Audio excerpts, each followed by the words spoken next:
Greetings, fellow Berserkers. GameSetMatt here, and I know what you're thinking. Where's Yuvraj's top 8 deck?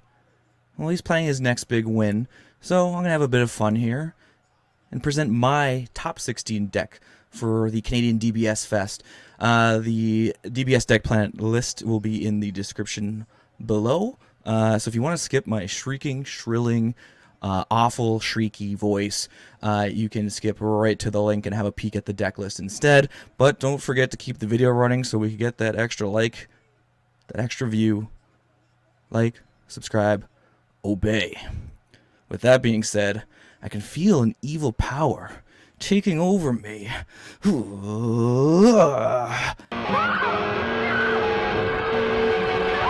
Ah, that's better. Now that I'm in Majin GameSetMatt mode, let's get into the deck profile. So, just like many Agents of Destruction players, running the Agents of Destruction package with a few tweaks to it, just to that I'll go over. One especially that I'll give a shout out to in a moment. But I guess the main turn one play is your Babidi, Overseer of Destruction.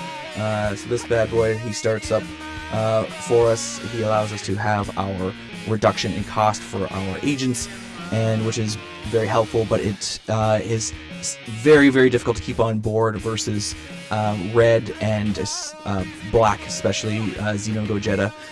So we're running 4 of the Garlic Juniors, 4 of the Hachiaks, so that we can get the Babidi on board, 4 of the Turles cards, the blue Turles, because the having barrier and being able to do a +1 for the on attack is just like awesome. But the MVP probably of all the agents is the 13. Like, he's just so nasty in the sense of having like the counterplay in place where they go to drop, so it's anything energy cost 3 or less, and it's placed in the drop, and they have to pitch one from their hand once that effect goes off. So it's just crazy good.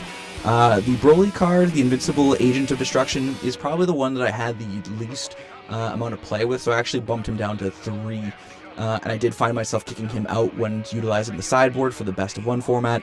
The Agents of Destruction Strike Back, the extra card that you get to play for free. Look at the top 2. I also bumped it down to 3. 4 might be the right number there, but for me, just to get down to 50, it was one that I made a cut for.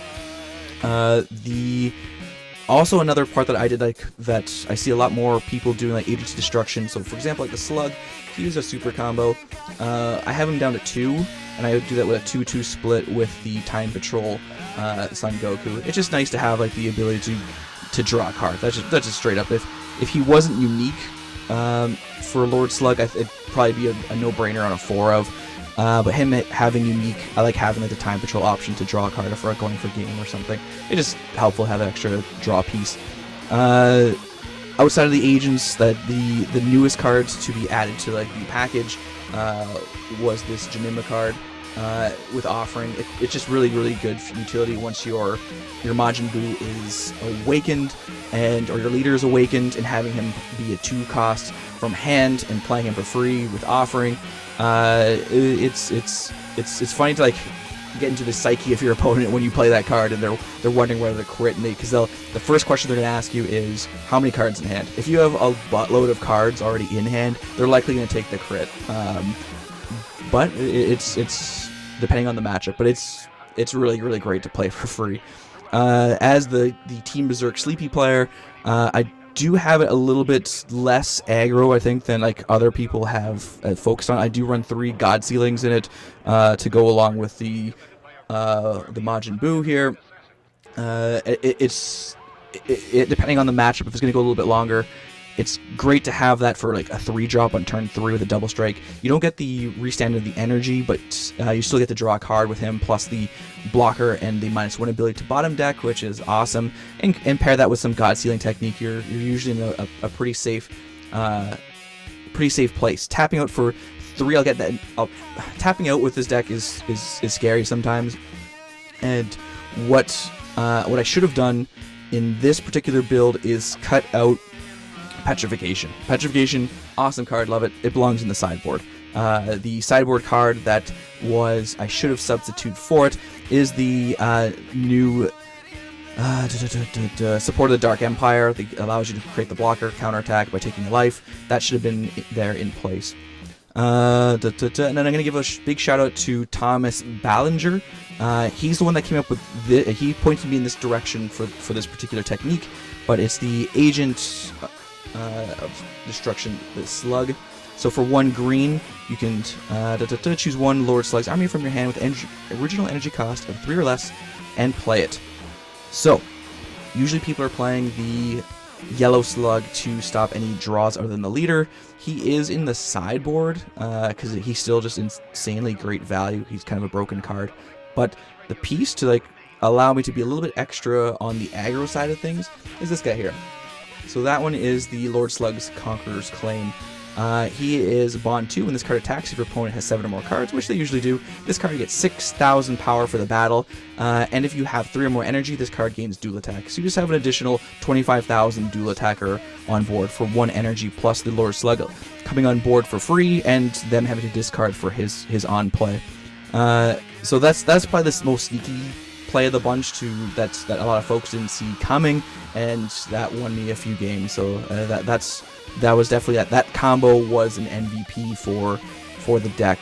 So we went through again the two unisons, the blue and then the Vegeta Resolute Agent of Destruction.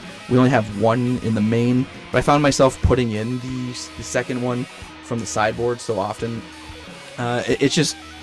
It was so good just had like the board clear, the double strike crit. It was bonkers. Like I had mentioned already, Petrification she gets kicked to the sideboard. It should be fighting against Fate, and then our Supreme Kai double striker. Pretty standard for a lot of decks. I think I said like there's 4 MVPs, but Pan saved my bacon too many times to being like tapped out, and you're playing so many battle cards.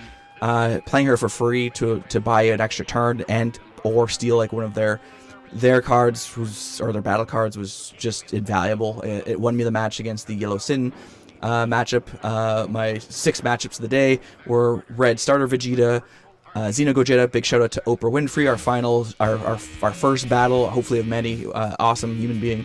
Android 21, Yellow Sin Shenron, another 21. That was another loss. The 21 and the Xeno Gogeta. And finally, the yellow Vegeta, the new yellow Trunks and Vegeta. And we went 4 and 2, which is too bad. Again, bringing us to the top 16. I'll run through the sideboard really quick. I'm just going to click to it because I have it here. So we have 2 Quates, guys. 2 Protector of the People, which we didn't really use. 1 extra Petrification in the sideboard. Again, we kicked that out in favor of our support of the Dark Empire. We should be running 2 of him instead. This is depending on the matchup. The Lord Slug Super Namekian would get subbed in for the Conqueror's Claim, depending on the matchup. Still just a broken card, but I wanted to have a little bit extra pressure for Conqueror's Claim because there's a lot of like barrier removal out there. I had 3 Deborah's Ritual at hand for the hand destruction piece, but in hindsight, I didn't use it once. I didn't run into a green matchup. 3 seems maybe too many. I think like with a lot of green players out there fearing this card a bit, maybe I was a little bit too afraid of hand destruction. We could probably cut that out or bring it down to at least 2 to fit something else in. Super max power Kamehameha to get rid of our 9-drop Sin. I had 1 of these, maybe 2, for the blue matchup.